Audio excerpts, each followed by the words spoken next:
Marea Britanie va fi afectată începând de astăzi de cea mai mare grevă a lucrătorilor feroviari din ultimii 30 de ani.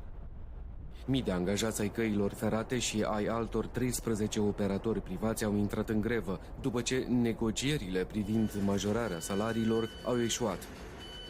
Doar unul din 5 trenuri circulă astăzi, dar și în zilele de 23 și 25 iunie. Sindicatele au cerut o majorare cu cel puțin 7% a salariilor pentru a compensa explozia prețurilor.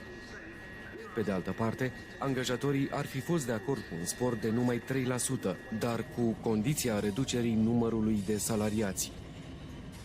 Totodată, guvernul de la Londra avertizează că cererile muncitorilor de la Căile Ferate vor face și mai dificilă oprirea scumpirilor. Traficul din capitala britanică va fi perturbat și de anunțul opririi circulației metroului pentru 24 de ore.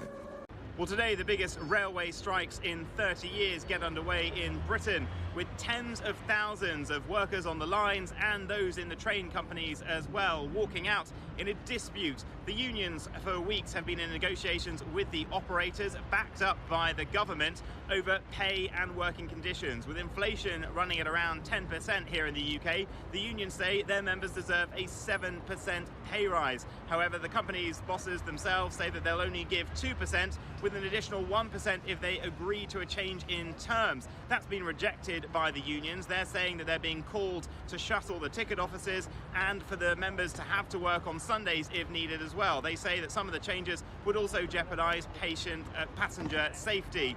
Now, this will lead to disruption not just today, but also the walkout days themselves, Thursday and Saturday, the days in between, and Sunday as well, because trains and staff will be in the wrong place. It is so bad that people are simply being told not to travel on the train network, coupled with today as well a strike on the tubes here in London. Passengers I spoke to here at London's King's Cross station were divided about whether or not this was the right course of action.